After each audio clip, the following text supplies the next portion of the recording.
How one letter saved the British Empire. August 4th, 1914.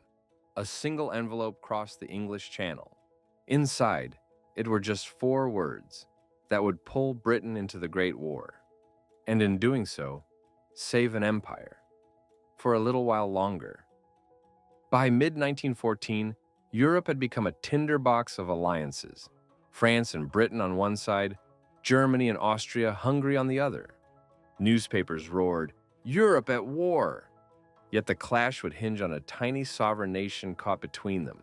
In 1839, Britain joined other European powers in London to guarantee Belgium's neutrality with an unprecedented treaty.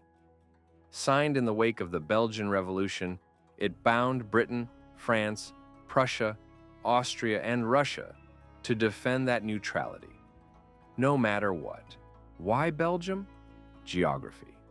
Germany's Schlieffen plan relied on a rapid advance through the flat fields of Belgium to outflank French defenses. Control of that corridor could decide the fate of Western Europe almost overnight. Back in London, opinion was divided. Some saw war as an unnecessary ruin. Others warned of unchecked German dominance. Foreign Secretary Sir Edward Grey famously lamented, "The lamps are going out all over Europe. We shall not see them lit again in our lifetime." On August 3rd, Grey drafted a formal note to Berlin.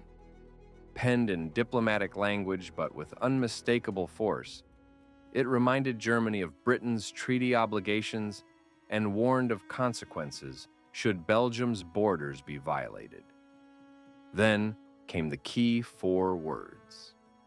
In blunt, unqualified terms, Grey declared, "We are now at war." No caveats, no appeals. A clear statement that Britain would uphold its solemn promise. A Royal Navy destroyer carried that note under moonlight across the Channel. By dawn, London's War Cabinet had convened and, after tense deliberations, voted to honor the treaty. When the public learned the news, the reaction was electric. Crowds lined up at recruitment centers.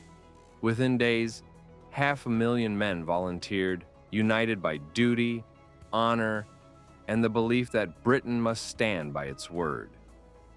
Britain's entry changed the war's dynamic.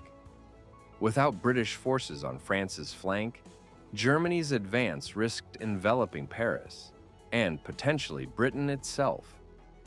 Upholding the treaty stalled the German juggernaut.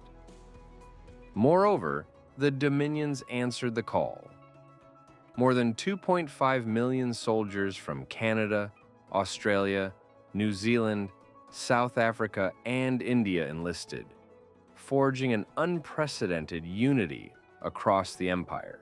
After the armistice, Britain's moral standing and military sacrifice earned it a dominant voice in peace talks. Mandates in Iraq and Palestine, influence in the League of Nations, empire and prestige spread in the war's aftermath. Yet the cost was staggering. Over 700,000 British soldiers confirmed dead, millions wounded, and countless civilians scarred. The sacrifice led some to question whether the treaty and Britain's honor were worth the price. What if Britain had stayed out? Some historians argued Germany would have crushed France and solidified a European superpower, leaving Britain isolated and its empire vulnerable to economic and military encroachment. Today, that yellowed note lives in the UK National Archives, a testament to the power of words. 4 simple words on paper, delivered in time, shifted the course of history. So next time you hear "the pen is mightier than the sword," remember August 1914. 4 words that mobilized millions, upheld an oath, and kept an empire standing, for a while longer at least.